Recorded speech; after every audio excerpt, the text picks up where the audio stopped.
things.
Well, good evening, everyone. Welcome to a Thursday evening live stream.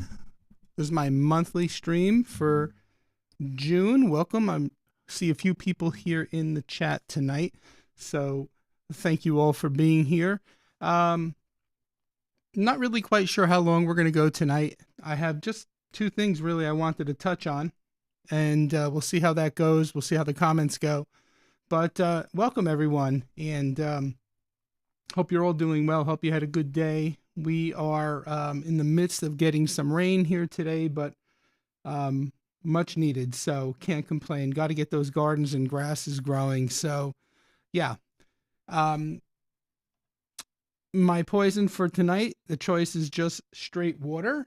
I out of my whiskey in the wild taste of orange. I do have a shipment ordered and it's scheduled to be delivered for me here on Tuesday, this coming Tuesday. So in any event, my drink for the evening will be water. Let me know what you guys are drinking. Let me know where you're calling in, or not calling in from, but tuning in from. And we'll get rolling. I see a few more people coming in to the chat. So let's go over to the chat and say hello. Hoping I sound okay. I'm hoping everything looks okay. So yeah, been a little out of practice. Been busy with the sports show and really have kind of put the YouTube channel, my own, on the, not on the back burner, but it's been a while since I've been in front of camera. So let me know how it sounds. Let me know how it looks. I'm also going to be using the Rode Wireless Go possibly tonight. So let me switch over to that. And this way you can give me an idea of the sound on both devices. So this is the RE320 studio microphone.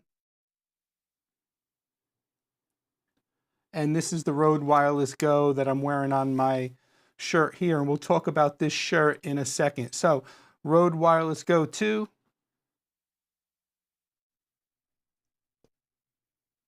And the RE320. So hopefully you can hear me okay on both, depending on which one I decide to use. So that said, let's go over to the chat and see who's all here. And yes, I'm going to work on smiling tonight. Okay. I've been doing face yoga to help improve the smile. Now, some of you are probably wondering, what the hell is he talking about? So I'll explain, but I'm not going to show you the face yoga because it's kind of ridiculous, but you never know. Strong water, I might show you. But anyway, let's go and say hello to everyone. Jeremy's here. Jeremy, welcome. Thanks for being here. And no, you're actually not first. Unfortunately, Joe was the first yesterday, and then David was second. I'm not sure what happened to Joe's comment from yesterday, but he definitely was here and put in a comment in the chat yesterday. Grish is here. Thanks for joining us, Grish. Welcome. And yes, Joe's comment disappeared, and I don't know why that happens. And then I did my own comment test earlier before starting, because as you can see, some of the comments are showing up with icons like mine and Jeremy's, and yet Grish, yours is showing up with no icon, and even my Quik Tech Solutions, well, now the Quik Tech Solutions comment is showing up with an icon, but prior to that it was not. And now Grish is showing up. So maybe there's just a delay in either H2R graphics or the YouTube itself. But in any event, some of these comments were showing up earlier without the profile icon. Well, I'm glad it's working now. It caught up. Dick Rooney, good evening. Dick is a friend and a local customer in the area. He joins me every month for my live stream. So thank you, Dick, for being here. Good evening, Rick. Thank you for being here. Hello, Tech for Fun. Hello, Joseph. Welcome. Yes, you did make it. And yes, nice shirt. This is a shirt from the Vintage Radio and Communications Museum in Connecticut that I got when I was up there visiting Joe and Ashley earlier in May. And we spent half a day at the museum, and it was just a wonderful experience. I had a blast. I still drink out of the coffee mug that I purchased there. So I purchased the shirt and I purchased a coffee mug, and every day since I've been home, it's going on a month now, I have had coffee in the mornings using that cup. And yes, I do wash it frequently because it's become my favorite cup. It's put my Quik Tech Solutions cup off to the side for now, and it's become the Vintage Radio and Communications museum cup. So yes, that's the shirt. So thank you. So I'm glad I did buy it. And yes, you guys probably have never seen me wear anything on my wrists, but I do have an Apple Watch. Thank you very much for noticing that, Joe. And Joe says, calling in from a 12-hour day in Connecticut. Yes, I know you had a couple of long days this week, so I hope you're doing okay. I hope you're not too overly tired and you could make it through the stream. And I'm glad you made it as well. Jeremy says, I'm drinking zero sugar wild cherry Pepsi. Zero sugar wild cherry Pepsi. Say that 3 times fast. Anyway, cool. No bourbon tonight, Jeremy? No whiskey? Jason, hello. How are you? Thanks for being here. H2R Graphics did that the last stream too. Good memory. Yeah, I mean it's hot and cold, I guess, but I have no issues with it for the sports show. So that's an interesting.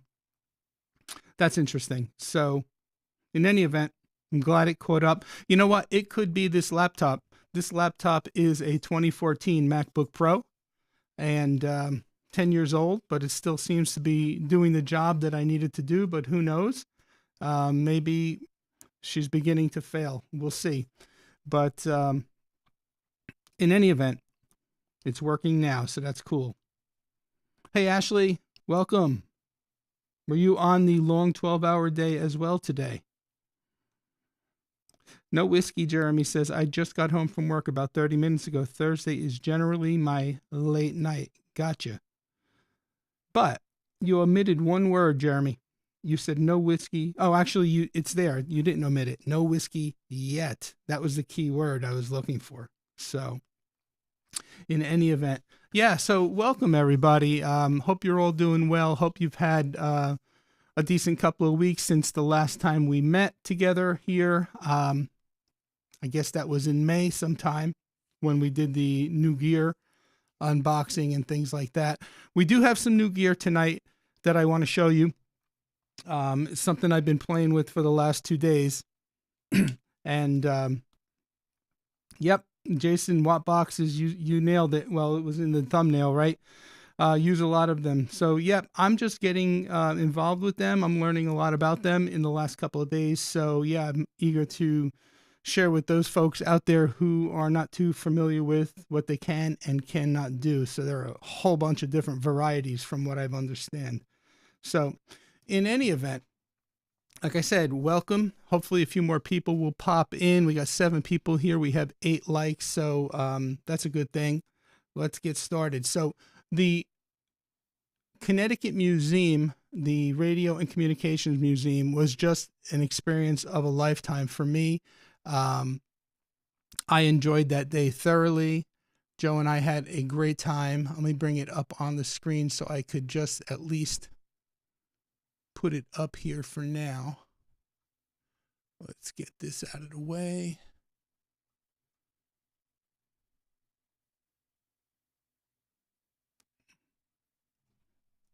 Give me 1 second. There we go.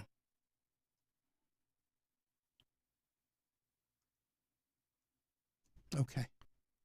By the way, Joe, according to the website, June 15th, there is a swap meet at the museum. I think you attend those every once in a while. So if you haven't seen it, there is a swap meet at the museum. So let's switch over to the super source real quick.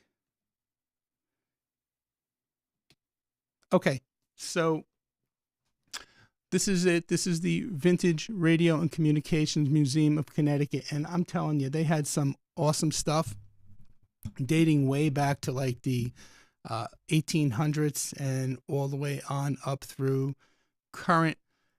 It's exactly what it says, hands-on history. And yeah, these are just some of the cool things. I have about 14 or 15 photos that I'd like to share with you.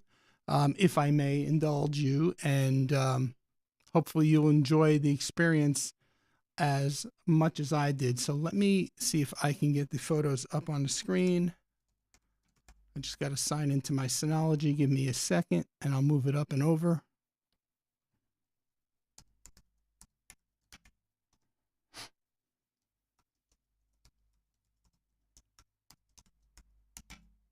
I'm assuming no one said anything about the audio, so I'm assuming the audio is okay.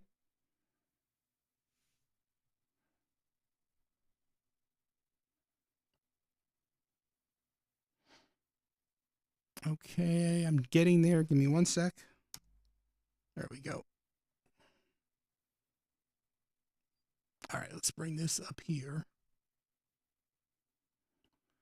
Just a couple of pictures I want to share with you. And then I also have a short video clip that I threw together earlier today. It's a vertical video. I did take it on my phone. I just put a couple of short clips together, and I want to see if you could identify a couple of the things in that clip.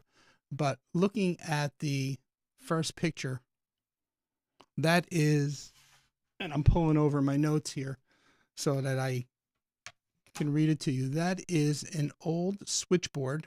Let me zoom in for you a little bit. Right? That is a telephone switchboard,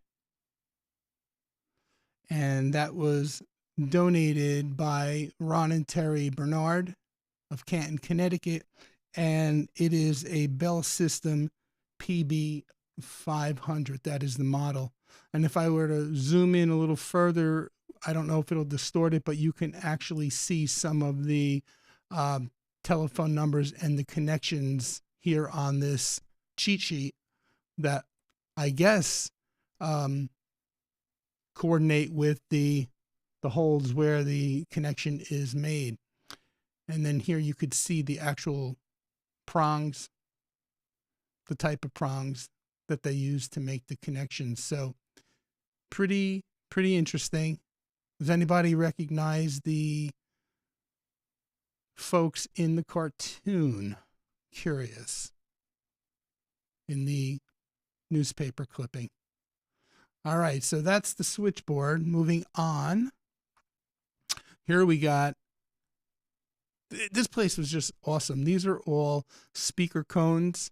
And then down below here are all different AM transmitters. These are radios from back in the early 1900s. I think he said 1902, 1903, 1904. And actually some of them still work. The museum personnel got them working. I believe this one right here that I'm hovering the mouse over, I believe that one still works. He did give us a demo of it that day, and it's just amazing to see some of this stuff still working.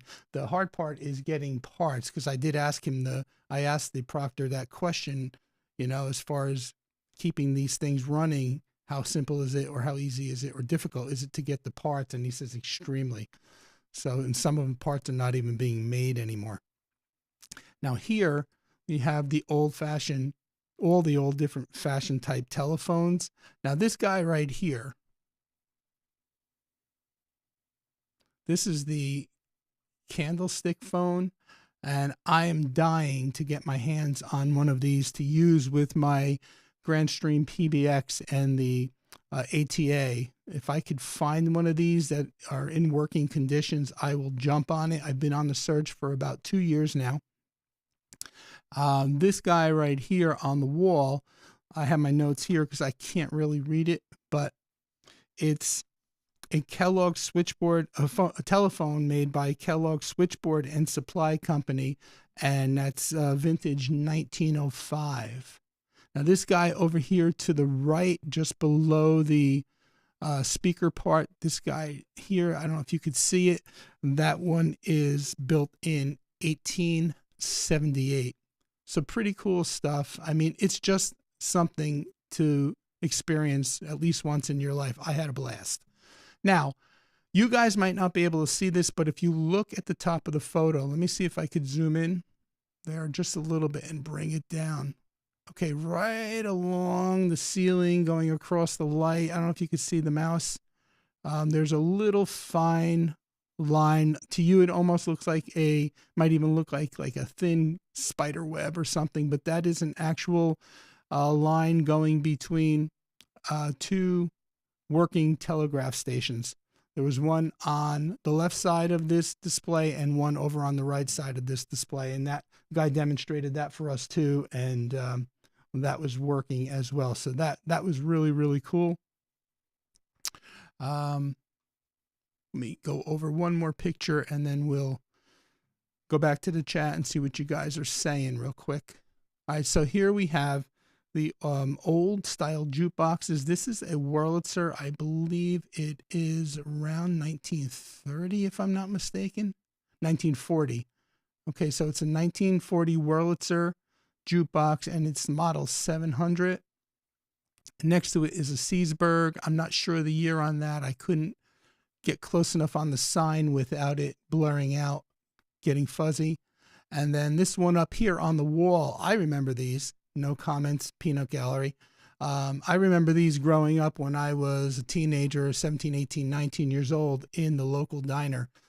Used to play the music on them all the time. So that's a dying art. You don't see that anymore these days. So anyway, let's switch back real quick to the comments and just see if there's anything notable to share. All right. So Joe says, I'll have to go to the next swap meet. That's where your phone came from. I believe it was out where the Hartford Whalers used to play. So that's cool. That's good to know. So yes, Joe gave me an old desktop phone, rotary phone. It was actually a hotel phone. I think it was a 2-line phone, if I'm not mistaken. And I got that adapted to work with the ATA and the PBX, and it's a working phone. It's downstairs in my front office of the house. And yes, it does work. It is quite the conversational piece.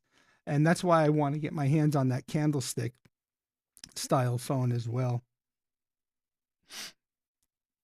And Joe's asking Jeremy if he's going to be doing a post show. Audio sounds good. That patch panel. Yes. So, it's not here anymore, but I got the idea about a year and a half ago, maybe 2 years ago.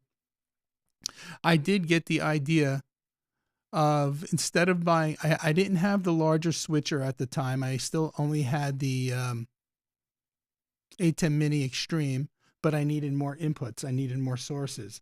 And I needed more source inputs. So what I did was, instead of spending for an HDMI matrix, I think that I could have gotten a 12 by 12 or 16 by 16 array matrix, HDMI matrix. And I was going to add that to the mix to just give me more inputs.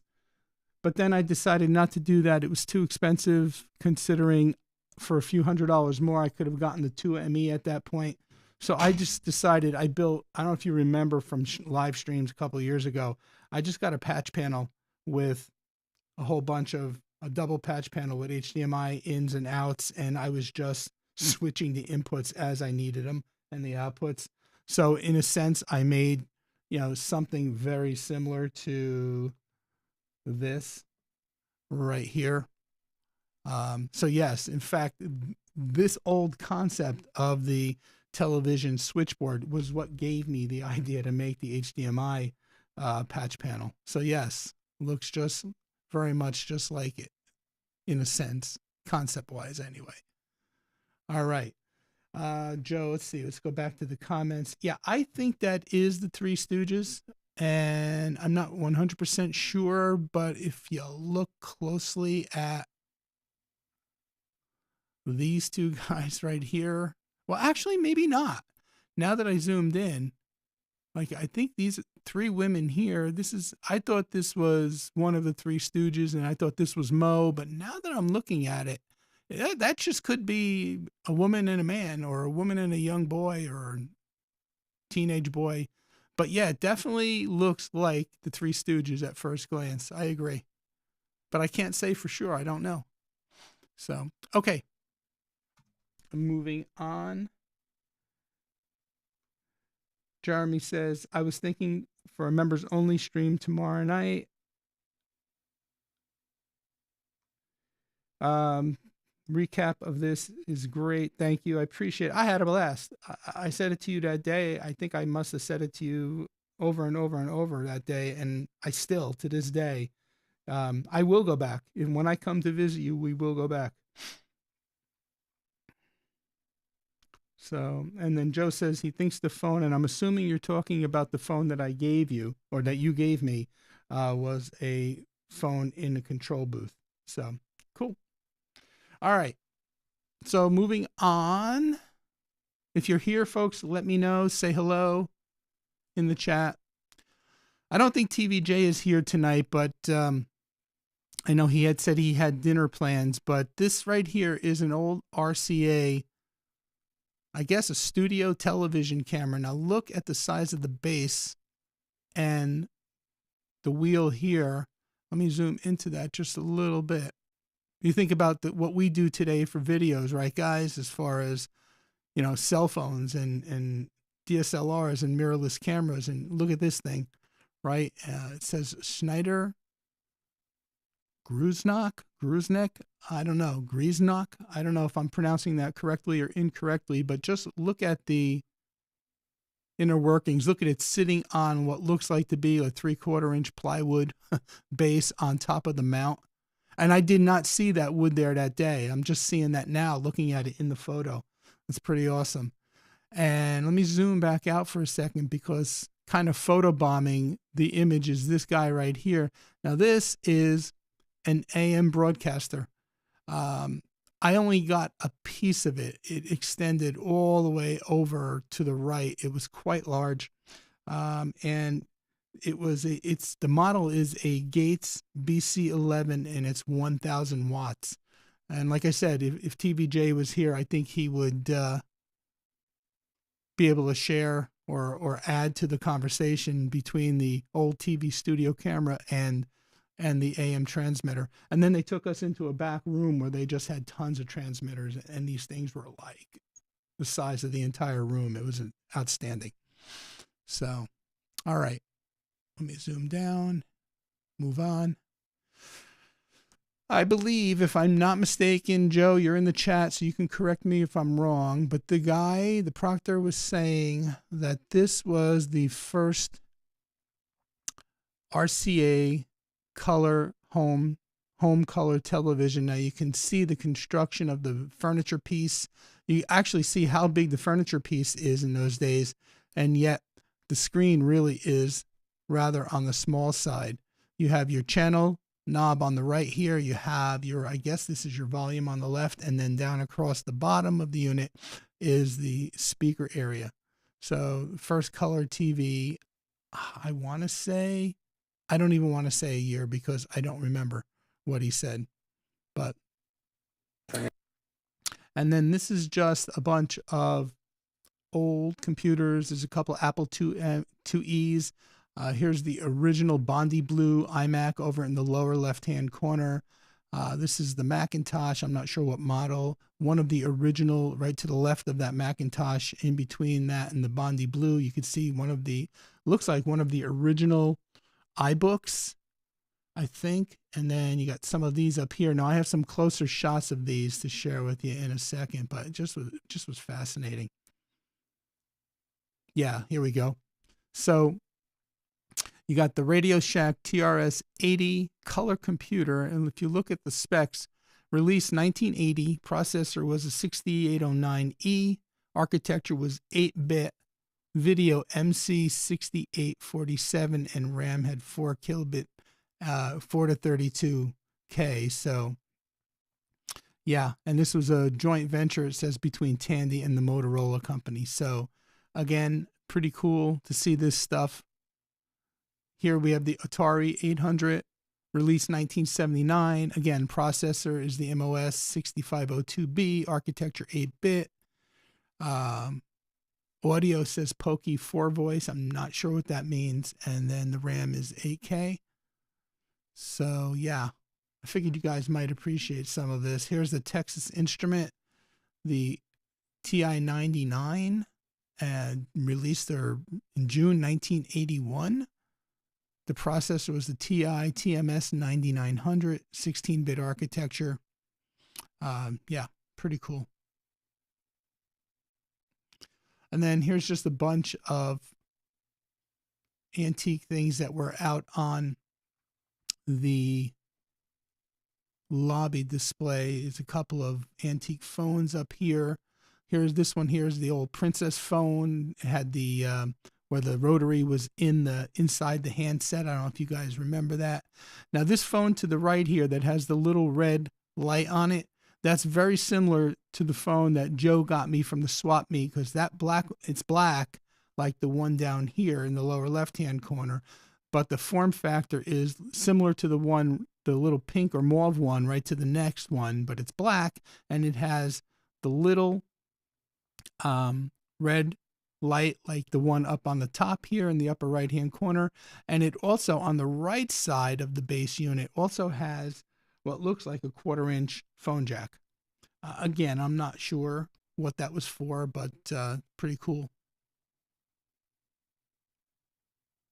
The Rock.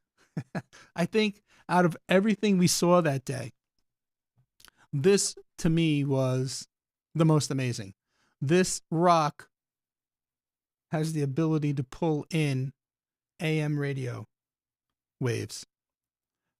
Yes, I said that. This rock has the ability to pull in radio waves.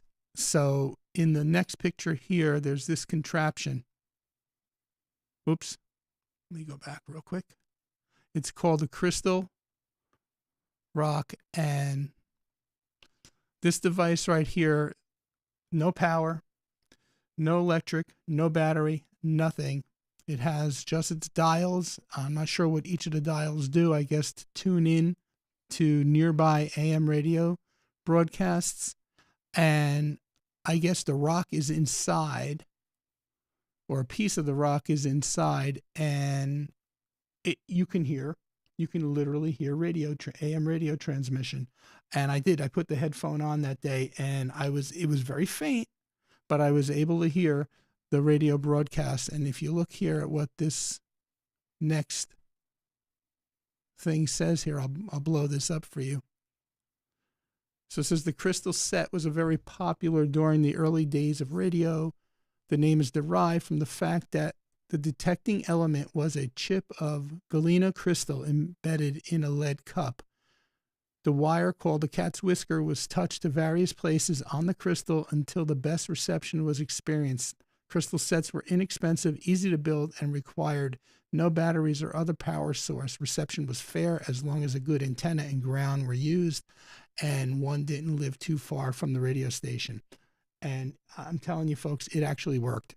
I was shocked. Like, Joe saw my reaction, and I was just like, "Holy crap!" So that was fun. That was just so cool. So thank you guys for allowing me to share my experience with you from the museum. Let's go back to the comments a little bit. Then I have that short clip to finish up the museum segment that I want to play for you. It's literally like maybe under a minute. And there's two things in the clip. One, I think you'll be able to identify. The other one, I don't think you, well, maybe some of you will. I know, Joe, you'll know because you were there with me. So there's two devices I want to see if you could identify that's in the clip. And one of them, the one that I don't think you're going to be able to identify, well, if I want to see if you, well, see if you could identify both and see if you can tell me the science behind how both work. So let's go back to the chat real quick. Okay, so yeah, I think, yep. I just don't remember the year. I want to say he said 1940, but maybe color television wasn't around by then. Hold on, let me look that up. When first color TV. Let's see what it says. Let's go back up here. Let's take a look.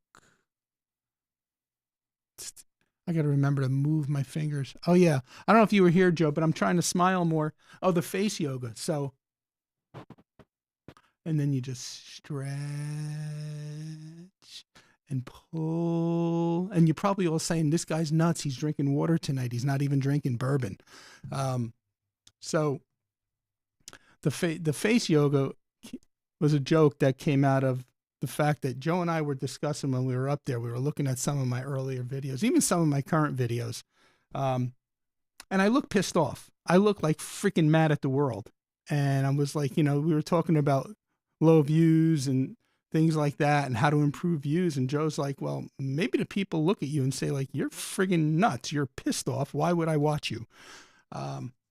So I teased them the next morning and I said, yeah, I'm going to start doing face yoga. And I Googled it and I showed him and we were laughing and, you had to be there, I guess. But so I did promise him that I would do it on the stream to help me smile. Yes, I'm nuts and I'm comfortable with you folks. So yeah.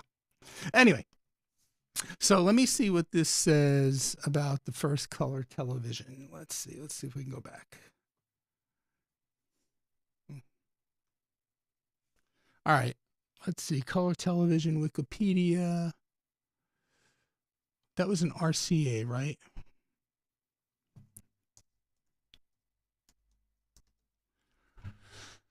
"65 years ago today, the first color TVs arrived, the RCA CT100. Ooh, that does look like it. Let me close this. That certainly does look like it, the one on the left, 65 years ago. So 24 years brings us to 2000.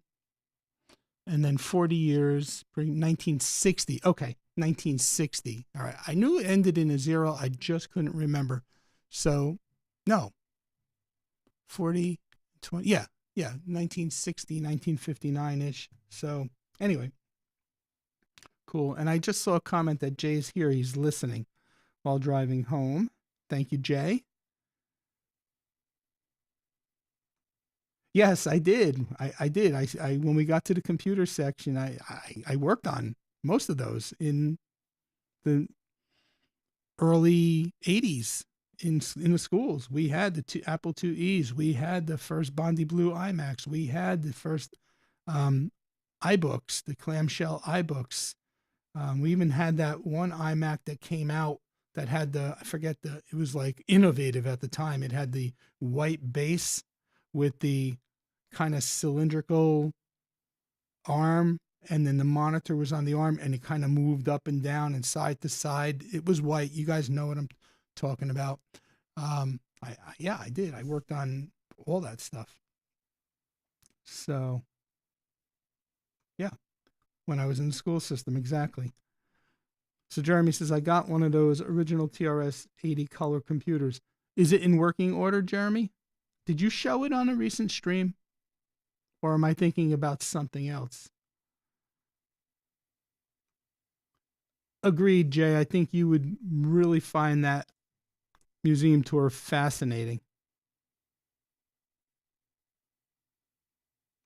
The Pokey audio chip Jeremy saying was a custom audio chip proprietary to Atari. Thanks, Jeremy. Never heard of it. So, and Joe says, I think Tony will agree. Pictures can't do it justice. There is just so much stuff full software defined radio room and ham, full recording studio with mics. Yeah. I only touched the amount of pictures I had only touched on because I was more interested. I tried to capture as much as I could, but I was more interested in seeing it and learning. And the ham radio room, the radio station that they had there behind the big glass pane was just fascinating. And then we went into this studio where there were just microphones going across the entire top. They had a shelf going around the entire room, just all vintage microphones, all different years. It was outstanding. Yep, the face yoga is working. See, I don't even have to pull back to smile. And my wrinkles are going away. Yes. It's not an angry smile. Stop it. I did show both of my I thought so. Yep, I thought so for sure.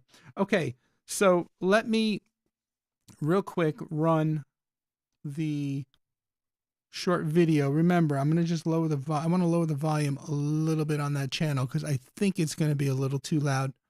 Let's try that. And I got to bring it up.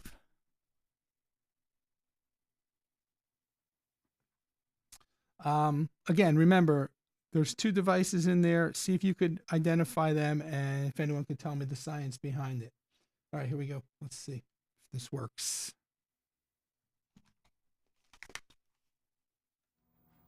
$1947, $350. That's a volume I don't hear control. audio. Wait. They use this a lot in science fiction movies. They used it in Star Trek. Human.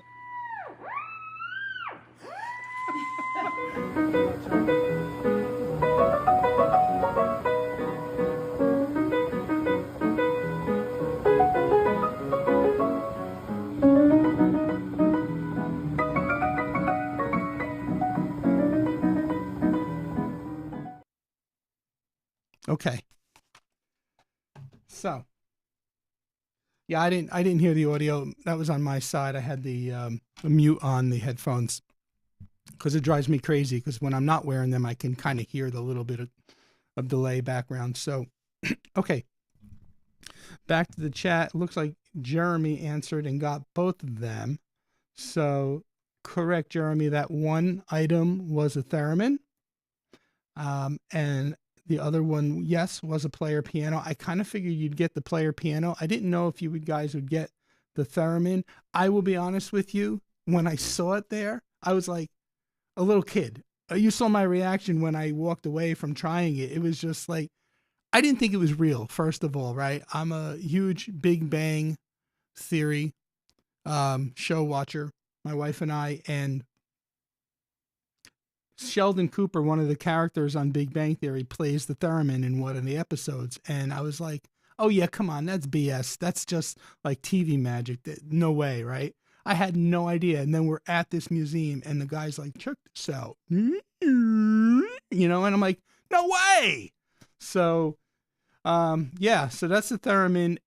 Anybody know how it works? Like what causes it?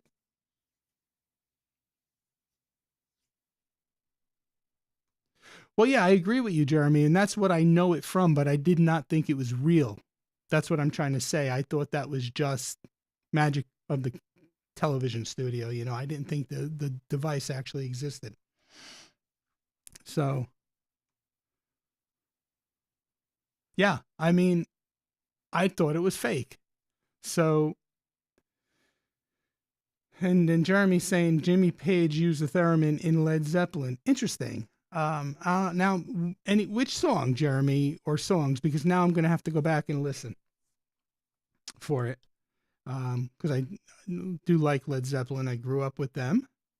So, all right. So, no one's telling me how, or no one's offering to say how the theremin works, the science behind it. And listen, trust me, I'm not an expert on it at all. I just happened to look it up after I got home, and apparently the human body, right? We give off, like, we can conduct electrical charge, and the theremin,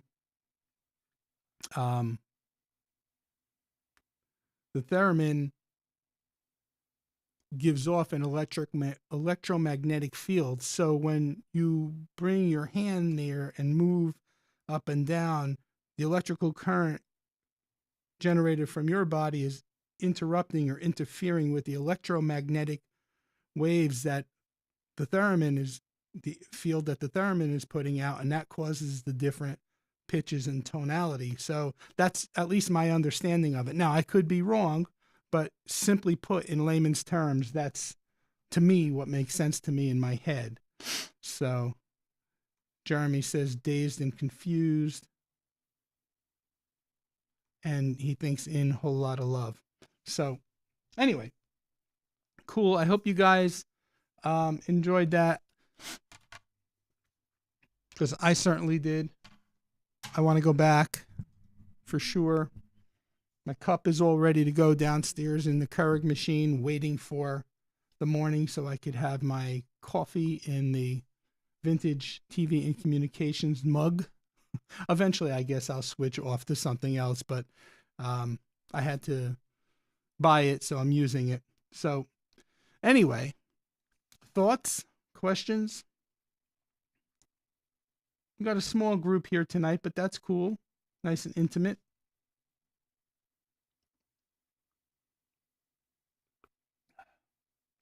All right. So, moving on. So, one of the things I've been playing with lately is the WattBox. And the WattBox, if you're not familiar with it, I guess the closest thing I can associate it with is the Unify Smart Power that allows you to control outlets, turn them on and off, things like that. So I recently became a dealer or a distributor. I don't know what my technical term is, but I recently became a dealer for Snap One or Snap AV, and I bought a couple things to use out in the field, but I also bought myself um,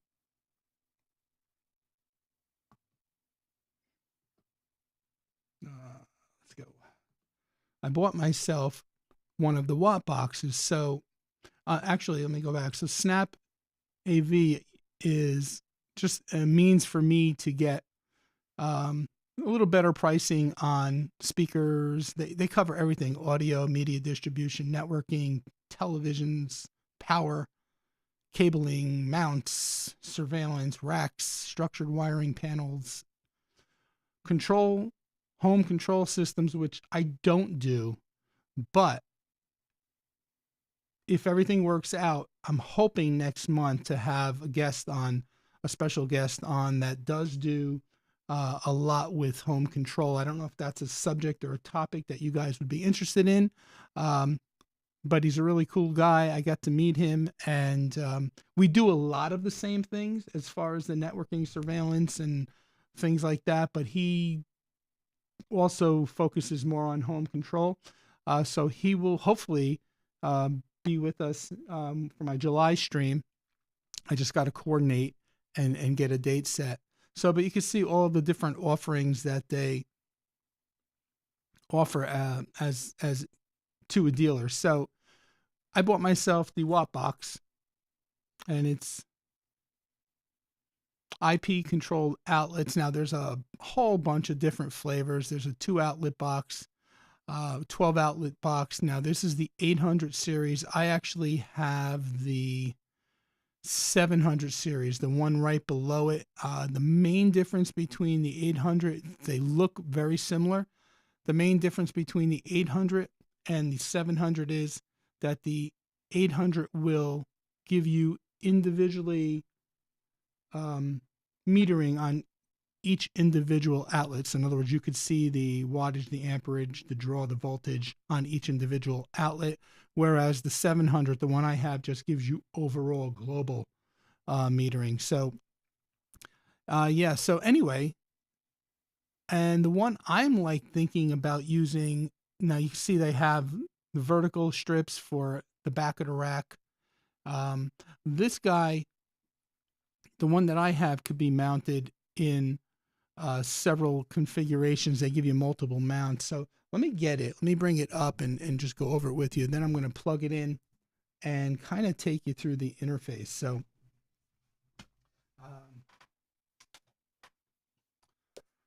So this is it. Let me switch over to a better view for you guys. So it's rack mountable. Let me get to this view here. There we go. All right, so on the front panel, we got 1, 2, 3, 4, 5, 6, 7, 8, 9, 10, 11, 12 outlets. There's a little reset hole underneath this antenna clip. Then here it says remote trigger. Then right here is a UPS link, so you can buy a separate UPS and link the two together. I think it's got to be the WattBox brand UPS, but you can buy that and link the two together. Then here's your network port, all your LED lights. Now it has a switch on the bottom for safe voltage, and we'll talk about that in a second.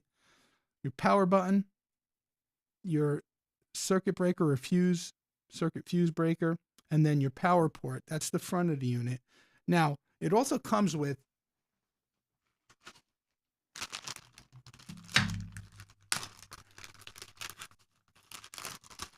the mounting ears, different size ears for different installations, right? So it's very, very versatile as far as that's concerned. It comes with these straps, and I was wondering what the straps were for at first, but then I took a closer look at the front of the box. So the strap has a little metal grommet with a hole in it, and they're Velcro. So in between the outlets, there are little tiny Phillips head screws. So what you do is you remove the screw, and you remove the screw because these are little status lights on the top. Let me get a better shot in the middle. You remove the screw, and then you can secure the outlet into place. I haven't tried it yet, but according to what I surmised and then what I read, that's what the strips are for. So you can secure the actual plug into place, is what they said. So I have yet to try it, but it's a pretty cool idea. And then on the back of the unit, there's just one more power plug and a display link, and what these two devices are for. So this particular model is designed to be put in the back of the rack, facing the back of the rack. And then the plug and the display link on the outside is used for, let me just bring it up, for an optional display unit to put on the front of the rack. I'll show you what I'm talking about. I think I have a picture of it. I think it's the WB 600. Let's see.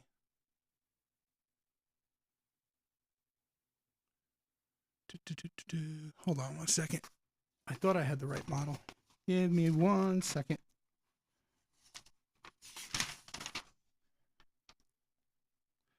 Yeah, WB 600 FP. I thought I typed that in correctly.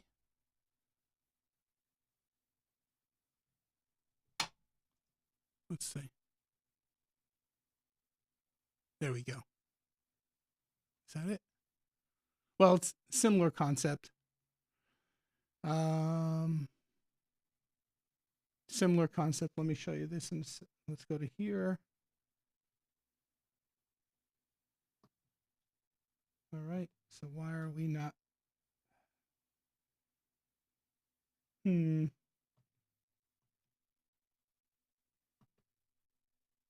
All right. So that's screwing up on me. Hold on 1 second. Let me see what's going on here. Computer.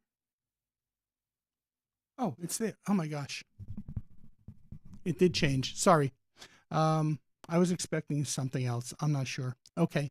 So rear of the unit, rack, and then front of the unit. So you connect the power to power the display unit, and then an Ethernet data cable to link up the display to the rear unit so it could pull the data. So in any event, pretty cool. Some of the things, like for example,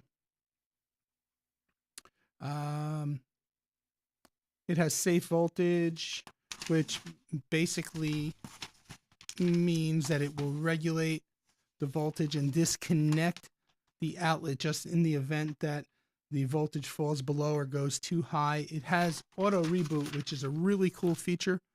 So a lot of times, accessing it relies on the internet, right? But if you don't have internet connectivity, the device pings out to servers or hosts that you set, and it will try, we got to define the conditions and the logic, and I'll show you that in the software.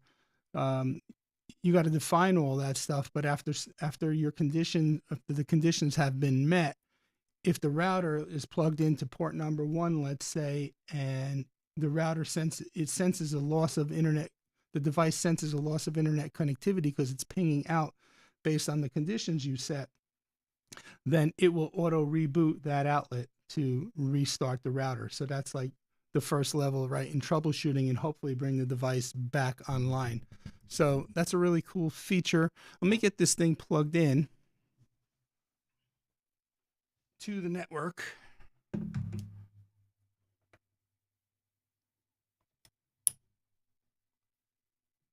you can see what I'm doing.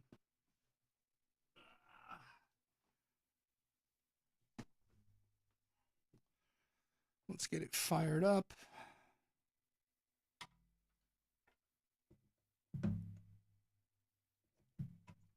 Okay. Let it boot up.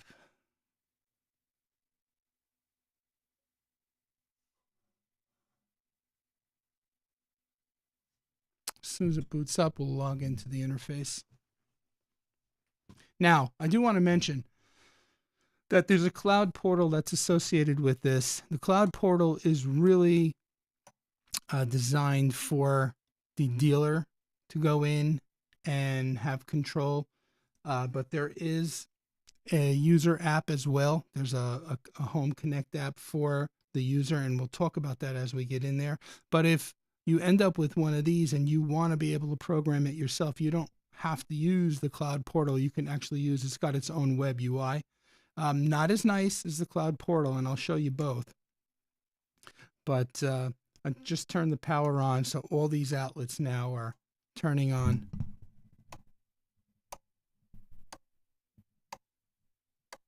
I don't know if you heard that, but in any event, let's go in.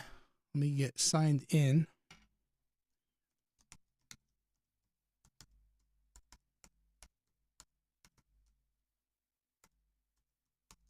Actually, let's go back to the chat for a second real quick.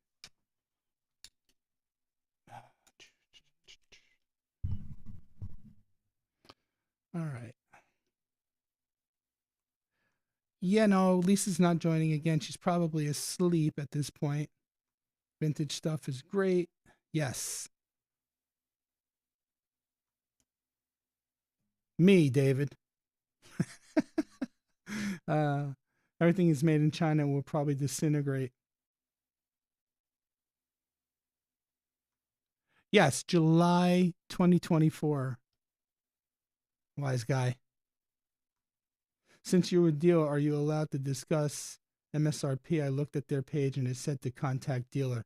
I guess the best I could say is it's, I'm new.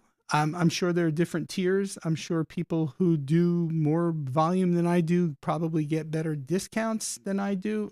It's for a first level dealer, I guess, is what I'm at. It's okay. It's, hey, look, anything's better than what I was doing prior to when I was selling, right? I was marketing and selling myself and my business and pretty much only making money on labor because ethically I didn't feel right charging people. I didn't feel right marking up the gear because of, it's already at retail. So I didn't want to mark up retail. So if I can get it a little bit below retail, it's still a better situation for me now than it was prior. So that's all I should say at this point. The Unify 1, the spacing between the outlets, Joe likes. The Unify 1 outlets are on top of each other. Interesting. Yeah, I'm not familiar with the Unify 1. I'm kind of getting, even though I still use Unify, and I deploy it with my customers, I'm kind of been falling out of the Unify, limelight, for lack of a better word. Exactly. But what would the WattBox cost me if I was a homeowner and bought from you? What is the retail price? So the retail price of this one is, this particular one, hold on. So the one that I want to use with my customers is not the one I have here. The one I want, because in the homes that we wire up, very rarely do we use racks. The builders put in the structured wiring panels, and we just take the little one that they put in out of the wall and put in bigger ones. So that's the hub in the way we do things, because the networks that we do are relatively simple. There may be, 2 or 3 VLANs, the main network, the guest network, and an IoT network. So we don't get really into the big rack systems.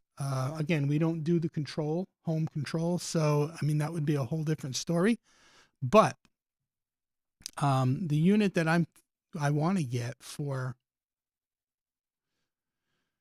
my customers, because really all I would have to be able to control is their router, and actually their router, their switch, and potentially their modem, depending on the ISP. If it's fiber, then there is no modem at the hub. It's just a router and a switch. Actually, that's how they do it here. The ONT is on the outside of the house.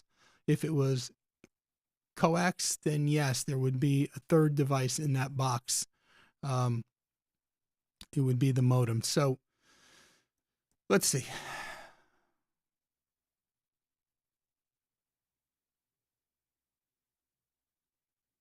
So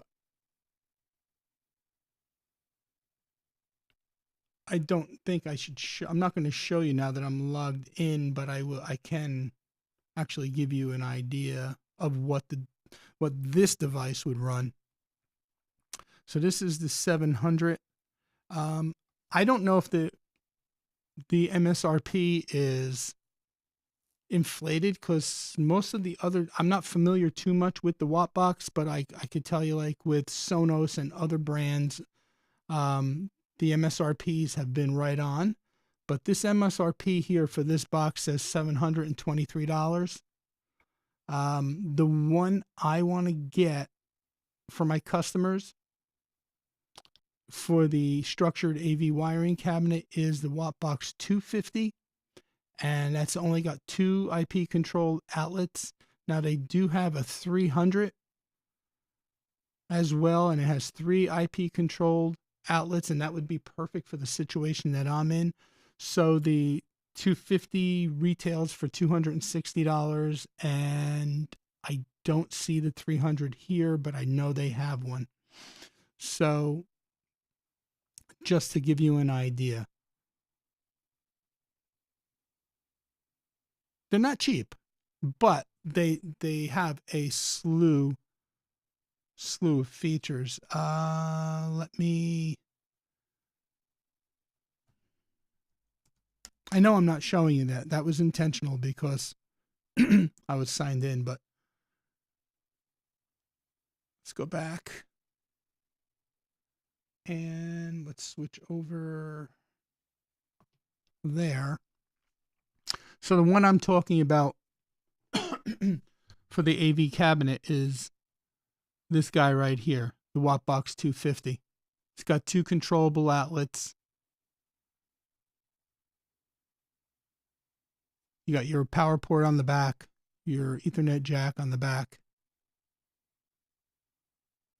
Yeah.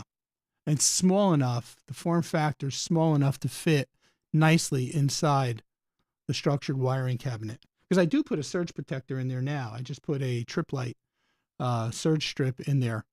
But this would be much nicer if I was able to just put this in there and be able to control it. And once we get into the software, I can show you on the mobile phone, you can set up. Let me go there for a second.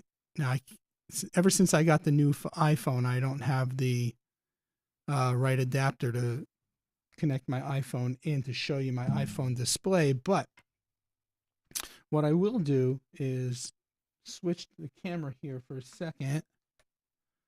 And if you could see there in the iPhone app, there's one button right here and it says reboot network. Now this is the customer side of things. So the customer just has to launch the Oversea Connect app, and you can create commands in the dealer portal to give your customer some access. So for example, if I plug in, I'm just looking for something. Hold on.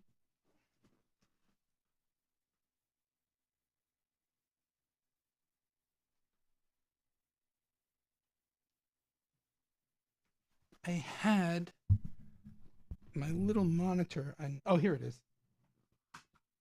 Okay, so what I'm going to do is I'm going to plug this little monitor into outlet number 1 and let it power on. Okay, so you can see that the outlet's powered on. And now, if I want, sorry for the flickering. Let me see if I can make it so it doesn't flicker and you can still see it. Okay, so I have the monitor plugged into outlet number 1. Let's just make believe that that's a router, right? I'm the customer, and in the app, the dealer has given me control of as the customer to reboot certain things. So I have a command here in the app that I created for my make-believe customer that says reboot network, and I have outlet number 1 and outlet number 2 being controlled by this one command here. So in my mind, it's going to reboot the router and the switch. So if the customer has a problem, the customer could just, before they call, you'll teach them, you can go in to the app and just, so if I say reboot network, it's asking me, confirming, do I want to run the reboot network command? And I'm going to say run command. I don't know if you heard, and you could see the monitor went off, and the monitor is coming back on now. So if that was the router, then the customer would have been able to reboot the router without having to get on the phone, without having to tell them, go to the back, try to find the outlet, pull the plug. I mean, I've done it. Half of the times I've had people say, which wire do you want me to pull? The black one that's going into the back. The little blue one? No, the black one. Do you want me to take it out of the back of the device or out of the wall? So it just eliminates potentially saving a trip over there and potentially going through the hassle of walking them through it on the phone if you can configure commands for them right in their app. So you can limit, right, the type of control. You can give them as much control if you want, or you can limit to give them just basic control to do that and only that. So enough said about it. Let's take a look at, well, let me go back to the chat for a second, and then we'll jump into the software if you guys are okay with that.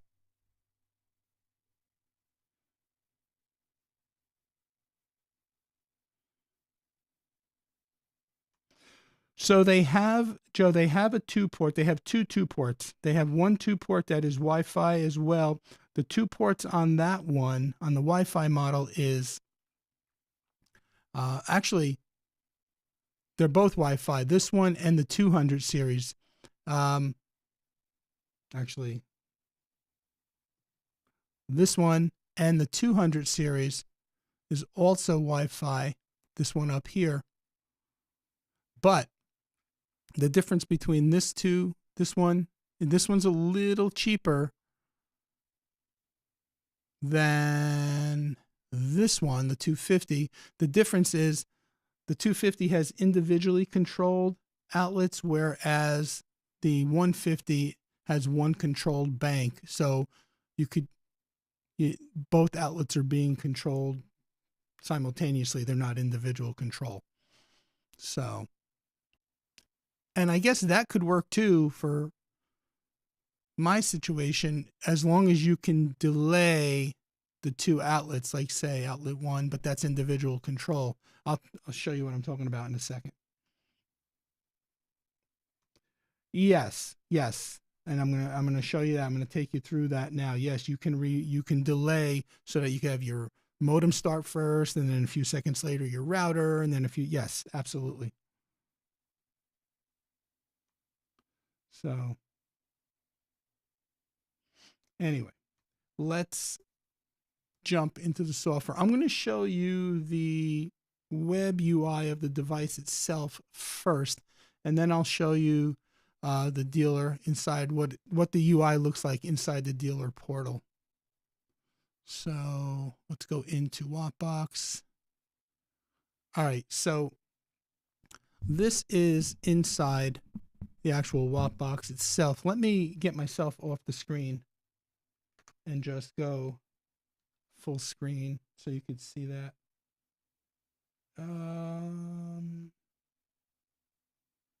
Where is it?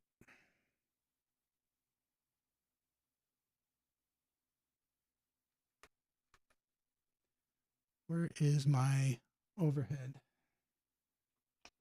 God, I tell you, I'm out of practice. I don't even know my switcher anymore. Let's see. That one, that one, that one. There we go. Sorry about that. I'm so dialed into what I have to do for the sports show, and I'm so, I only do my streams once a month, so my setups are completely different. So I do apologize. All right.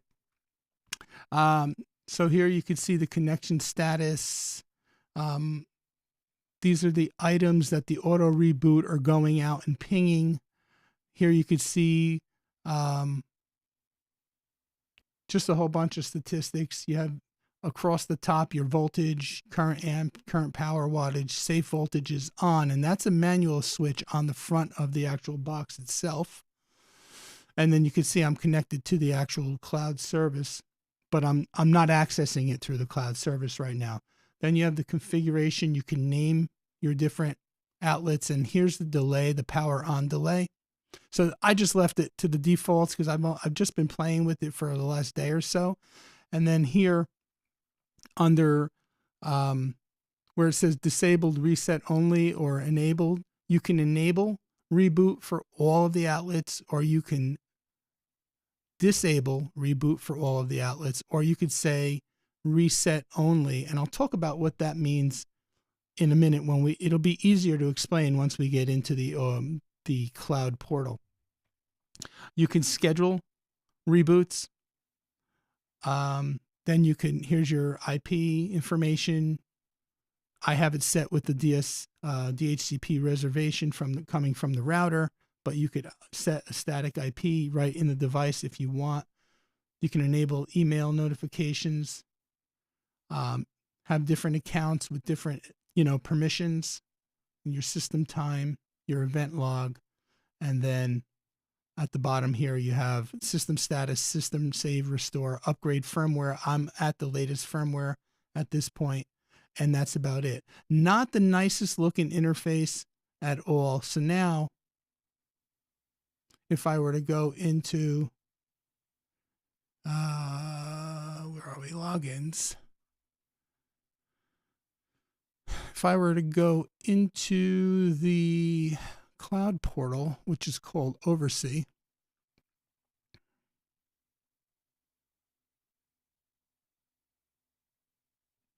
okay, so this is a little bit more global because everything here, let me switch back to super source. This is a little bit more global because everything here in the cloud portal is not just for WattBoxes. The cloud portal is for if you use the network equipment. Now they use Arachnus network equipment. I don't use that. I don't like that. I actually pull it out of houses when I go into it and replace it with either Ubiquiti or GrandStream stuff. But that's the vendor that Snap One uses for networking. It's Arachnus. So this is kind of like the UniFi portal in the sense that it's multi-site. Customer is considered another site, right? Just like in UniFi. So I have my home set up. I just have bogus information in here because I knew I would be showing this. So all my customer sites would appear here, and it depends if it was surveillance, if it was networking, you know, whatever the case may be. So go into the site, and then you can see here, again, bogus information here. So here's the dashboard. It's giving you some statistics. You could set up different rooms. So I have it upstairs here in the studio, and here's the actual WattBox itself. Again, you can see all your devices under the device tabs. So if I click on the WattBox itself, now you can see the difference in the user interface. I have auto reboot enabled. You can see the global power draw and the voltage draw here, right? And then, so if we go into configure, I just want to show you something because I want you to see that, like here, this on-off switch for router, switch, and the NAS are disabled, but yet I can turn off outlet number 4 and 5, 6, 7, 8, 9, all the way up to 12 if I want. You can see now that it's off, it's grayed out. So this is going back to what I was saying when I was showing you the web user interface of the device itself, that it's disabled but reset only. So what it allows you to do is power cycle it. So it just power cycled port 1, but it doesn't allow me to physically turn off that port. So you don't want to accidentally go in and turn the port physically off on major like infrastructure type equipment. So it's just like a fail safe. So if we go to configure, again, you could see how much nicer the interface is here under outlet options. Here's where you name the switch, outlet, and then your mode. So because I have it set to network device reset only, it doesn't allow me to physically turn the outlet off using the software, only allows me to reset it. And then of course the other options are enabled, disabled, and network device reset. And then here are your delays, anywhere from 1 to 600 seconds. So you could time it however you want. You know, you can make it 15, 20 seconds in between outlet power on so that the sequence has a little time to go into effect. So that's under outlet options. Then you have your IP settings again, and this is just static or DHCP. Your time settings, power performance. So here with the safe voltage enabled, you see it says acceptable voltage range is 90 to 136 volts. Power threshold, the acceptable wattage is 0 to 1440, and then the amps is 0 to 12. So you can set your thresholds and your notification settings here. So if, let's say, the voltage goes lower than 88 or higher than 136, you can receive a notification. So you could custom set your thresholds here, which is pretty cool. Auto reboot is very simple. It's either just on or off. If this is disabled, then the device just won't auto reboot any of the outlets. So that has to be enabled. Now here under host settings, I have my local device, my NAS in here, and then I have, well, these are the three that came by default: Ask, Bing, and Google, right, to ping out to the internet. So like you could test your host, 26 milliseconds, 12 milliseconds to Bing, 53 milliseconds, and then 1 millisecond to the local device. So here you could set up your hosts for your conditions, right? You want to set up your conditions for auto reboot. And then under outlet reboot settings, here's where you set up your logic, right? So in the way I have this device configured right now, outlet number 1 would be the router, outlet number 2 would be the switch, outlet number 3 would be my DS1621 Plus. So my options are under reboot outlet when all selected hosts timeout or any selected host timeout, or never, right? Those are your three choices. It's recommended to choose all selected host times out, and then you can come under the selected hosts and pick and choose the host that you have set up. So notice I don't have the local device set up because if this is the router, I want it to ping out to the internet. I don't want it to see if the connection is up before it follows a condition to reboot. So I want it to ping externally, not internally. And if I said any, then see, with all selected, all three of these hosts have to be unreachable in order for the auto reboot to happen. If I have any selected, then it would, if any one of those three hosts go down or is not reachable based on the conditions we're going to continue to set, then the auto reboot will engage, right? So definitely want to not have any false auto reboots. So it's recommended actually just to set it to all. So all three hosts have to be unreachable.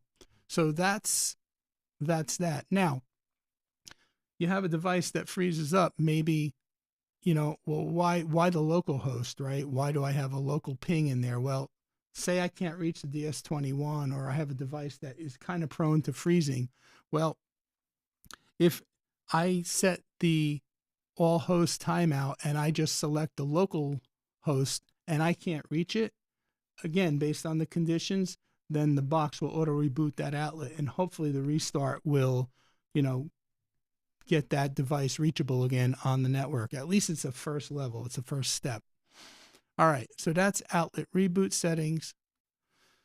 And then you have your timeout settings. So these are all the conditions and rules in order for the reboot to take place. So your timeout interval is the amount of time the device will wait before timing out a host. So how long it will try to contact the host. Again, these are the defaults here. You can change these settings. So this is set to 30 seconds. The number of timeouts before the auto reboot. So the number of consecutive timeouts that must occur before triggering the auto reboot. So 10 timeouts. So you got like what? A total of 60 seconds here. No, 30 seconds times 10, 300 seconds. That's 5 minutes, right? That's a 5-minute interval. And then the connection delay interval after the auto reboot. So how long do you want the device to wait before it attempts to connect to those hosts again? Because if you have a long outage, let's say you have a multiple hour outage, you don't want it like always constantly trying to, so, you could set this in minutes to whatever you feel is appropriate for your situation. And then the reboot attempts, the number of times the device will auto reboot. So like if we have a long outage, like we had the hurricane here and we were out for like 5 days at a time, after 5 attempts, it's just like, if it's futile, you just want it to stop. You just don't want it to keep going in a loop. So anyway, so those are all the conditions. It's pretty cool. Here under the schedule, you could add a new schedule and you can set any one of the outlets or the whole box to just reboot based on a schedule. So anyway, let's quickly go back to, and again, I hope I'm doing a decent enough job explaining this. I'm very new to this.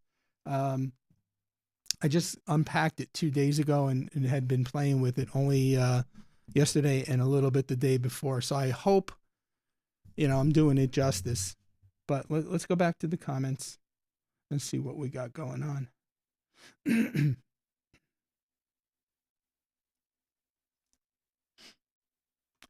That's a good question, Joe. I know you can get in and do some command line stuff with it. Again, exactly what you can do. It does have an input trigger on the front. Let me see what that says. Got to change glasses. There was a time a few years ago that I was able to read comments, read my computer without any damn glasses. Now, forget it. Now I got to switch glasses depending on what I'm doing. Okay, so on the front of the box, there's an input trigger. It's used to control outlets with a contact closure. Shorting the connector pins together will turn off any outlet that is set as enabled. Under the input trigger section, a momentary contact switch can be used to reset these outlets. So that's not what you're talking about, but it does have that input trigger feature. I'm not sure, Joe. I got to find out a little bit more about this. Jason, if you're still in the chat, you say you use these all the time. Do you know the answer to this question? So, yes, and of course, Jeremy, the Linux nerds out there would ask me questions like that. Another question: can you set an auto reboot for once a day or once a week? Yes. So I think that was basically what you could do with the scheduling. So do I plan to charge to manage this for my customers? For me, it all depends on my customers. I'm looking at it two ways. I'm looking at it as convenience for me. So I know my clientele. I know certain customers that will not have a problem. And then some customers are just not worth trying to add an additional charge. I will charge them for the box, those particular customers, but I don't know that I will charge them for a call, especially since I could put the control in their hands without allowing them to do any damage. And I'll show you that feature next. So what I did find out with the L.L.C is it's pretty much intended for the dealers, right? I was able to create an account today under just a general email, and it created it. It was fine. It was operational. So I know what their intention is, but pretty much anybody can create an account. But I guess they figure, well, what's the sense of having an account if you're not a dealer? You don't get the stuff, right? So, but yeah, it's pretty wide open as far as anybody can create an account.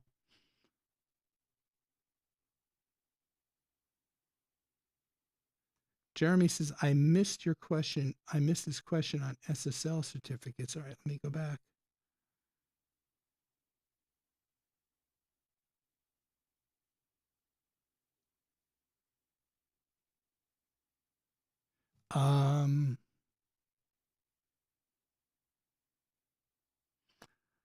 Since you're a dealer, are you allowed to discuss MSRP? We talked about that. I'm looking for more, Jeremy. Good question at Tech for Fun. You missed my quick question about SSL certificates. Jeremy, I don't see it here. I'm going all the way back up to the top now. Drinking zero whiskey, cherry Pepsi, no whiskey yet. Just got home. I was thinking tomorrow night for members only stream. Got the TRS-80. Pokey was a custom audio chip. I did show both in my computers in my stream a while back. Player Piano, Jimmy Page, Big Bang Theory, Dazed and Confused. I'm just going through everything. Whole Lot of Love. Since you're a dealer, MSRP. Yeah, it's not here. Oh, well.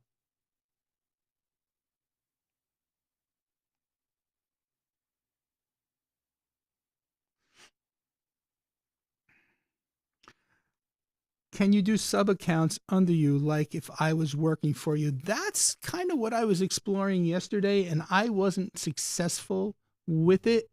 Well, if you were working for me, yes. Let me take that back. I could create sub account if you were working for me and I wanted you and you were an employee of the company. You would have access to all of the customer sites. That I can do. I can bring in additional, but I can't. It's not granular right now. At least I didn't see it. Again, if Jason's here and he uses this, feel free to jump in. But I didn't see a way where it was granular to a point where I could say, okay, Joe, you're my employee. This is your account, but you only have access to this customer, and this customer, instead of giving you access to the entire customer base. That I haven't figured out a way to do. Um, Now, I'm not saying you can't do it. I just didn't see a way to do that. And I did play with it quite a bit yesterday to try to figure that out. That might be a question for me to ask um, my sales rep, which I will do because that's what I was trying to hope and figure out.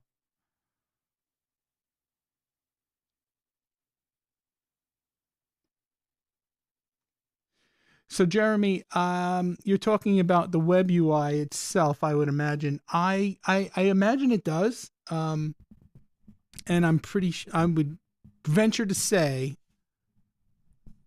that you could probably do it via SSL, but I didn't see an option in the UI. And then, of course, Joe wants the after stream. So, any event, how are we doing here anyway? What's the time frame and how many people do we have? 8 people, 9 likes. We've been going for an hour and a half. Gosh, I thought this wasn't going to be that long. All right, I definitely want to show you one more thing in the interface, and then I guess we'll start to call it a wrap. And I will find out the answers to those questions. I will find out about the sub accounts and assignment of particular sites, and I will also find out about the SSL certificate for you. All right, so let me switch back. Boy, I am definitely out of practice with my own setup here. Okay. Let's go back to client services now. So under client services, here's the command that I ran from the cell phone earlier to reboot outlet 1 and outlet 2. And this is a command I created. So if I go into edit, you give the command a name. And I was just being hypothetical here, right? I pick an icon. You can pick from all these icons. So this is the icon that will appear in the user's home mobile app. And then here's the device. So you can see I have it set to reset the outlets, outlet number 1 and outlet number 2. And then again, to Joe's question earlier, the delay between, you can see it's 1 second and 2 second. This can be adjusted not here, but in the other screen that I showed you earlier under outlet settings. So yes, you can make it delay like 10, 15 seconds in between the router and the switch, etc. And then basically down here, how long should the command be disabled after running? 1 minute, 2 minutes, 3 minutes, 4 minutes, 5 minutes, or 10 minutes. So basically what it's saying is on the cell phone, when the homeowner hits that command that you programmed for them in their app, so that they're not sitting there doing what a typical homeowner would do, you could set the time, how long to keep that command grayed out. And you do that on that page here. So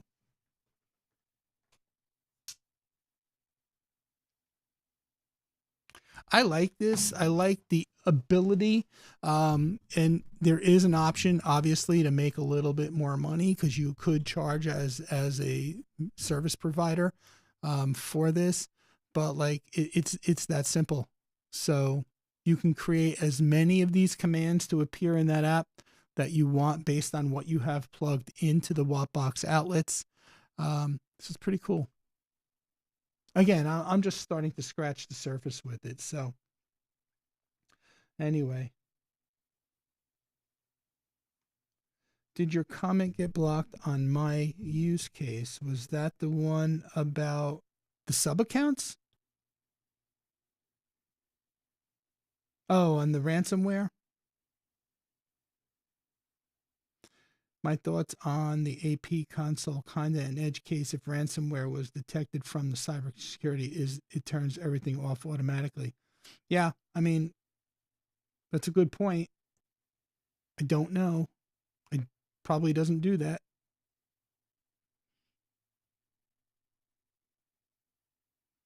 TVJ says, just got home. Let me switch. Just got home. That museum sounds interesting. I went to a broadcast one in Chicago when I was a kid. Yeah, TVJ, you would enjoy it. Um, I'll send you the picture and signal of the. Well, you can go back and watch the stream too if you want, but I could send you the picture of the um, Gates AM broadcast transmitter and the old RCA television studio camera.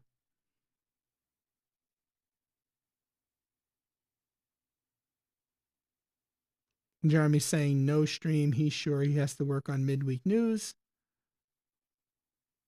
TVJ says, I'm interested in these remote power devices.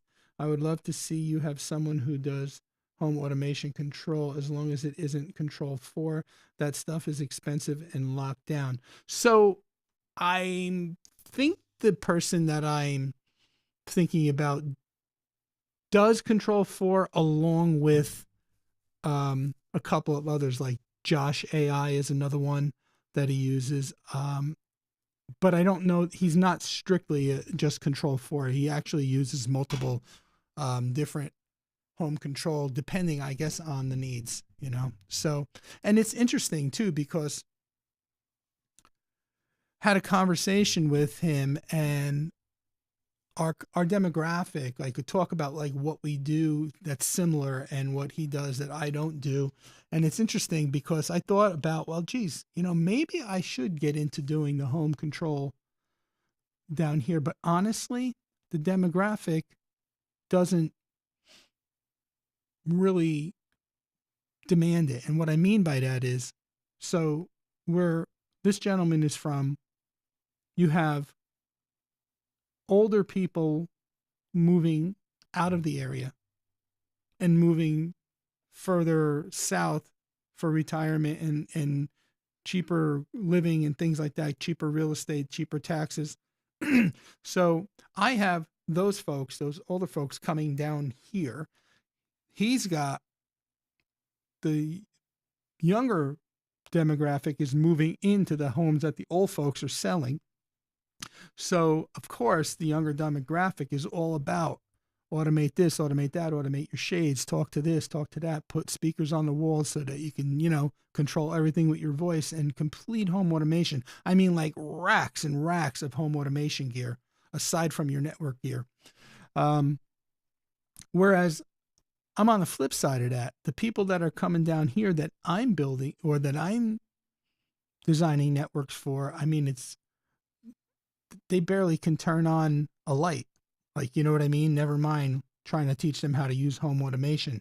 So while it's cool and while I like it and would love to learn more about it, at my age, I'm 62, right? How much longer am I going to be doing this type of work to start to go in that direction when they're really, I mean, don't get me wrong, there are home control companies down here, but I can tell you firsthand that the companies that are doing home control down here, I end up going in and removing half of the stuff because it's too complicated for them. And I simplify it by putting in just a simple network and remove all the, you know, like, I don't know. It sounds crazy, but it's just not the market down here.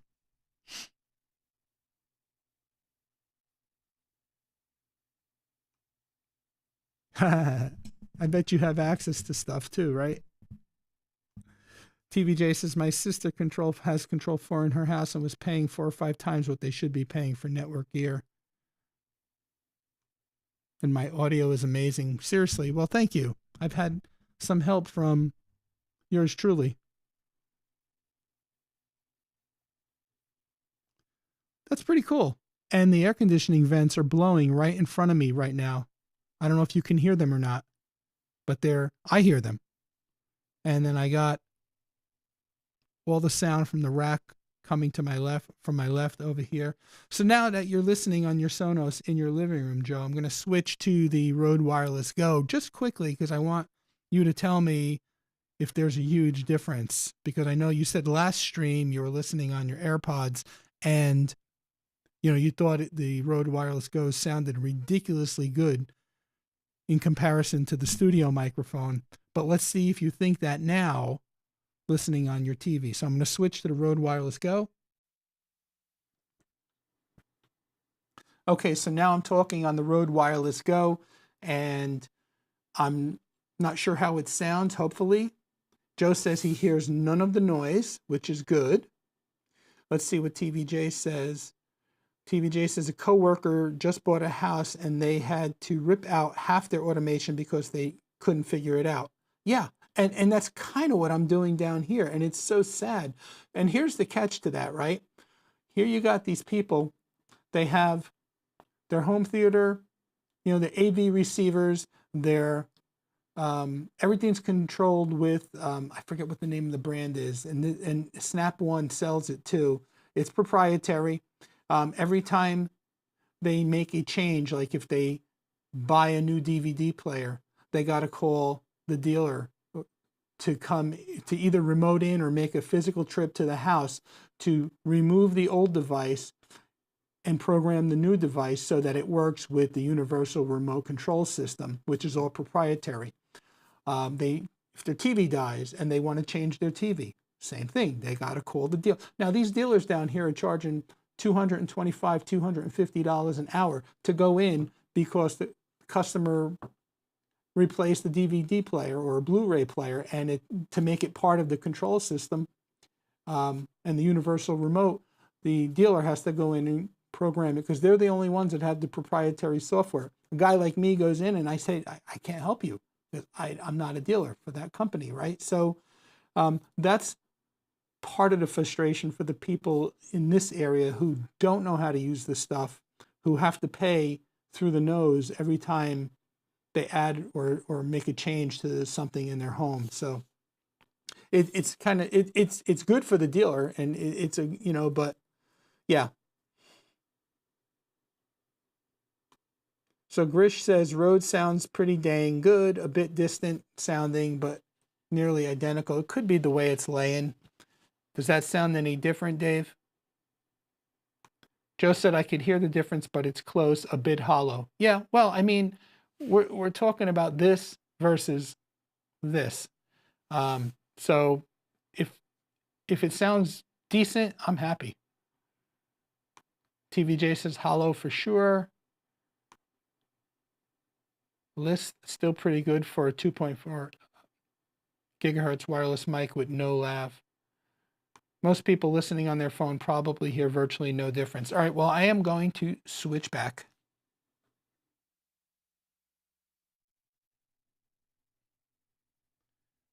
Check 1, 2. I'm sure this has like a much warmer, richer sound. But in any event, so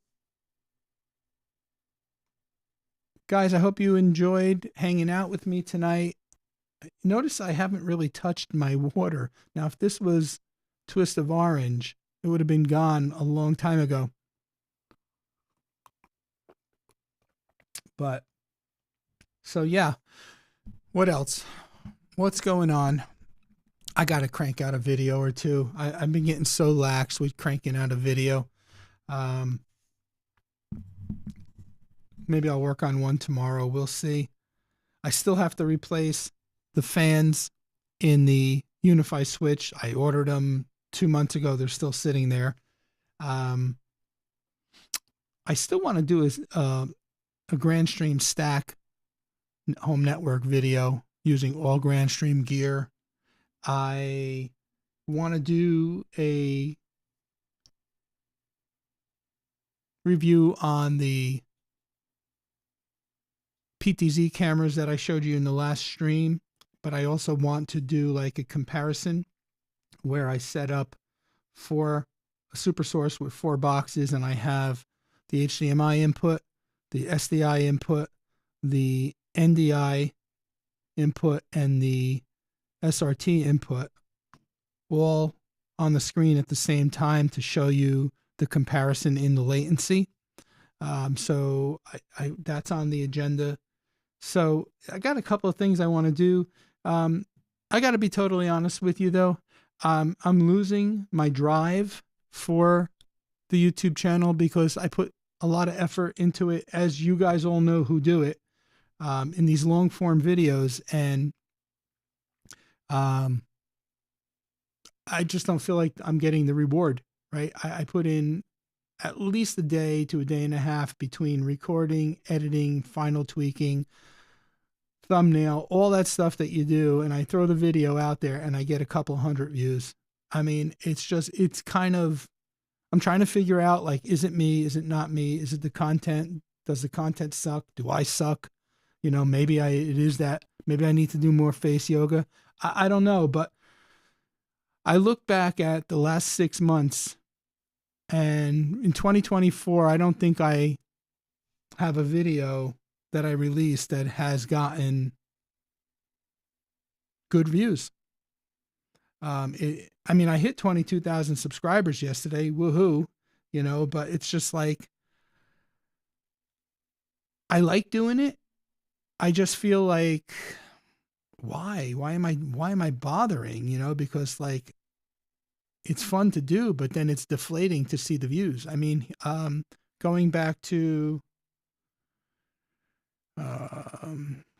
here, 6 months ago, installing update 0 tier, blah, blah, blah, blah, blah. That one was 2.9K. That was fine. After that, the E3, 221. Top 5 video decoder comparison, 389.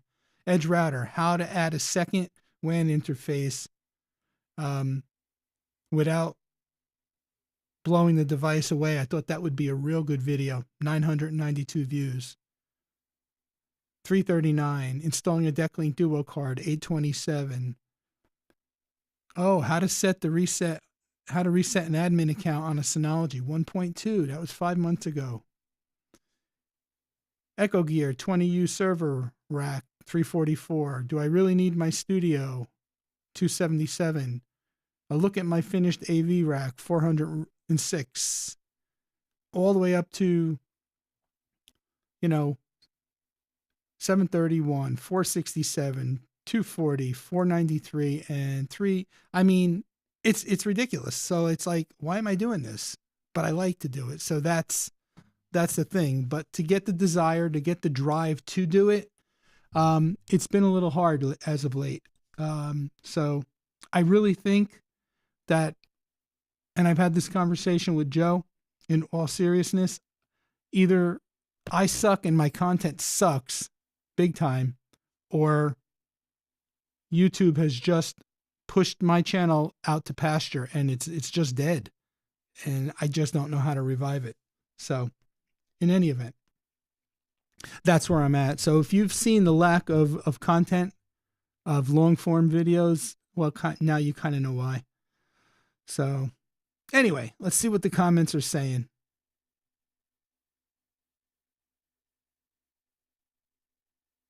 Joe says, I've been working with TV guys this week.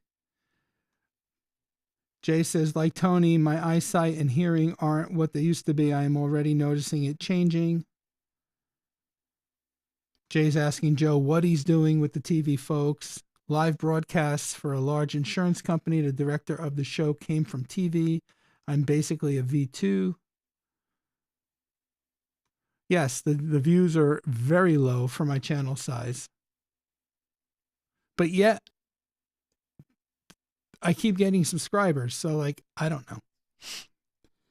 Jeremy says, I feel you on the numbers. My Rescue Zilla video was the only thing lately that has gotten good views. Grish says it's a niche audience. And Joe says, that said, those vid topics are sort of all over the place. You don't sell out to Unify. No, I don't. And I really haven't sold out to any one company. I mean, I like Grandstream. I like Synology. I have a good number of Grandstream and Synology videos on the channel, but I just can't do all one. And I guess I break the cardinal rule of what all the big fancy YouTubers say, like Daryl Eves and all those guys and Mr. Beast. You know, it's like, do content that your audience wants to hear, not content that you want to make because of your own enjoyment. So I guess I'm guilty of that. And I'm in it for the fun. Like, I'm never started it to get rich, or I never started it, YouTube, as a business.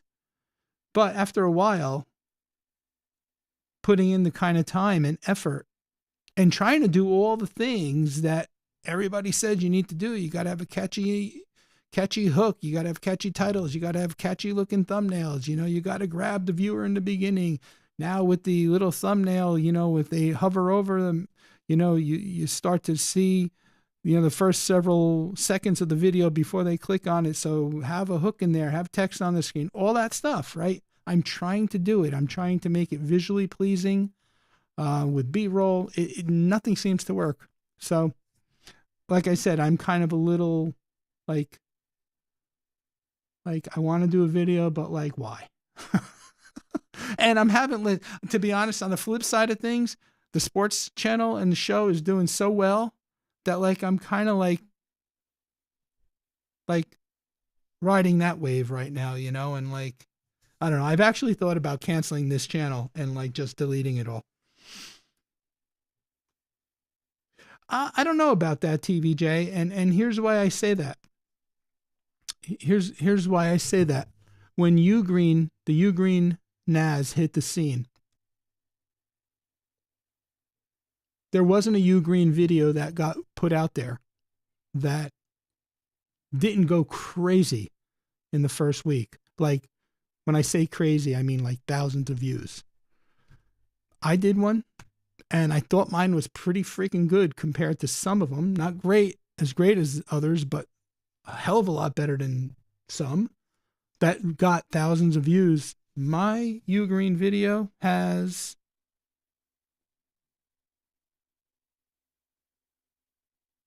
where is it? My effortly backup Ugreen using rsync 1 month ago, 418 views. And my initial Ugreen video, when everybody's Ugreen videos were exploding on YouTube, 2 months ago, 597 views. So I don't know that. I just think this channel is dead. I just think YouTube has put it out to pasture and just doesn't show it to people. But anyway, enough of my rant. Let's see what do we got to say. Joe says, I think part of it is you are seeing success on the Schwartz and you like doing the tech more than being the subject too. Well, yeah, especially when you see one channel doing well and one channel doing, so what's the update on Schwartz? What do you mean, what's the update on Schwartz? What do you want to know? Grish says, I think it's the YouTube algorithm. I can't spend little free time I have doing recorded videos that tank, hence why I just do live. Yep. YouTube algorithm wants consistency in uploads. I know YouTubers who stop or slow uploading, their channel stops being promoted. Yeah, but David, I agree with you. I know what you're saying, and I'm not debating you on this, but I will say this. Only up until recently, like this year, I was pretty consistent once a week, every Saturday. There was a period of time back in 2021, 22, where I was doing Saturday, Wednesday. I actually increased the number of videos. It made no difference whatsoever. It didn't have an impact one way or another. So, growth, recent, and upcoming guests. Oh, I got you. So last night we had Nate Newton on from the Dallas Cowboys. That was a cool interview. I mean, that guy is like a trip and a half. He brought a lot of energy to the table. Definitely a lot of fun to have as a guest. Last week we had Ozzie Smith on from the St. Louis Cardinals. In no show next week. In 2 weeks on the 19th, we have Darrell Walker from the New York Knicks, Chicago Bulls. And I think he's the head coach of a college basketball team now, Arkansas, I think. But in any event, he'll be on in 2 weeks. As far as growth, we are 10 months in and we're approaching 900 subscribers. We had a little bit of a lull there once we hit 700, but now it's picked up again. We had a huge spike in watch hours. We went from, I think, Sunday night, we had like 2,700 watch hours to now we have, let me just switch there. Now we have, from Sunday night, we had 2,700 to now we have almost 3,400 watch hours. So we're approaching the 1,000 and the 4,000, the 1,000 subs, 4,000.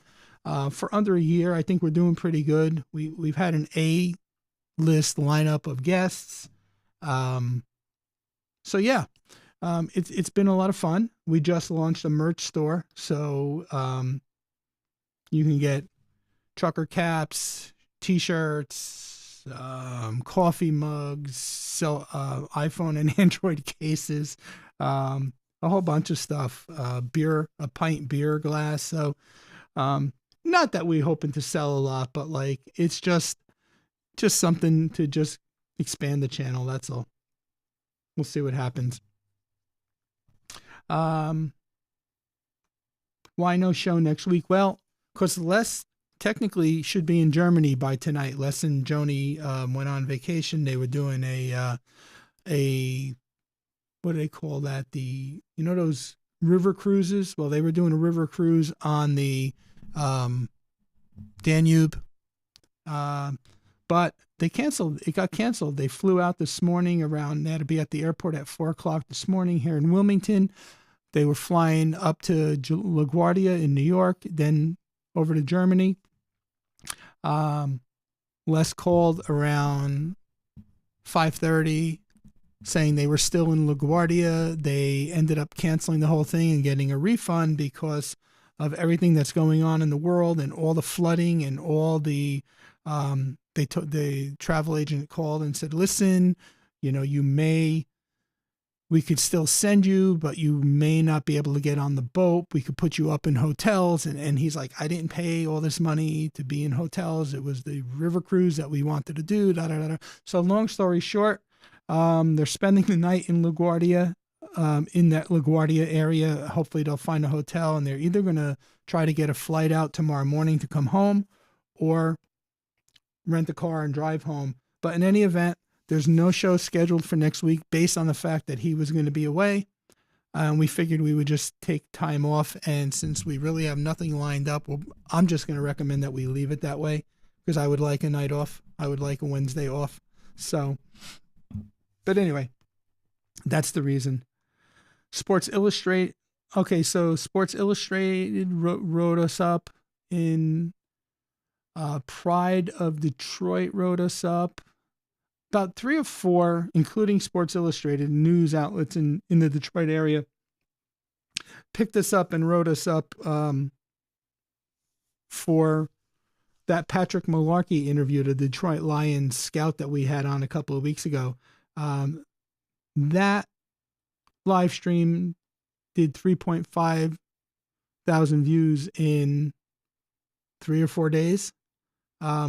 Simply because those news outlets picked us up and talked about the show and talked about our interview with him. And there was another YouTube channel, I forget the name of it, but he actually took our interview and broke it up into segments and then like played a little bit and then commented, played a little bit. So again, from the Detroit area. So we got noticed a little bit. So we'll see what happens. But it's been a fun gig, and we're getting ready to take the show on the road. I've been doing some prepping for that. By the way, Joe, that thing will be here tomorrow that you had sent down. So thank you for that. I just got a notification today. So yes, iPhone case for all the different model iPhones, Android cases for all the different model Androids. Yep. So anyway, I will put the link to the store in the chat. I'm not doing it because I'm saying to you guys, please go buy anything. You don't have to. I'm just putting it in there for you guys to see it. So if you're interested.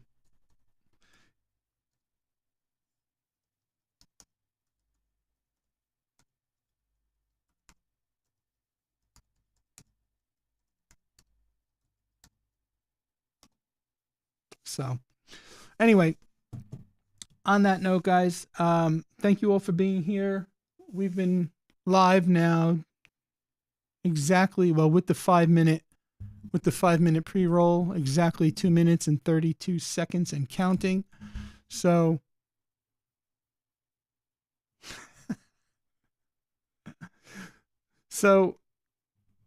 I still have to explore. I'm pretty sure they have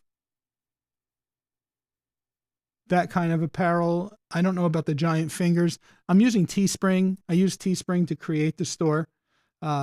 So kind of limited on what Teespring offers you. Then you throw your design on it. It's pretty easy to do. The thing I can't get are polo shirts, because we've had a lot of our guests want the polo shirts that we had made up that say Schwartz Talking Sports over here. But they don't have polo shirts. Maybe someday they'll offer it, but I don't know. But they have everything else. So we just have T-shirts that say Schwartz Talking Sports logo on the front, and on the back it says the fans show at Schwartz Talking Sports on the underneath it. So anyway.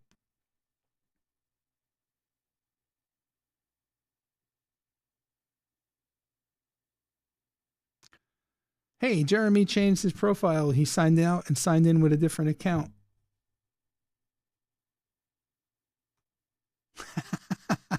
No. Yeah. Yeah. A lot of blood, sweat, and tears go into it. Okay, guys. Well, thank you. I had fun. Hopefully, I'll get to a video at some point. Next month, I'm looking forward to having a special guest. Like I mentioned, I just got to coordinate with him. Good guy. I think you'll enjoy the conversation, and we shall see how that plays out. Jeremy subscribed with his other account.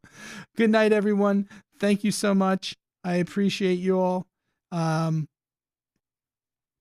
next time, as Keith would say, peace out.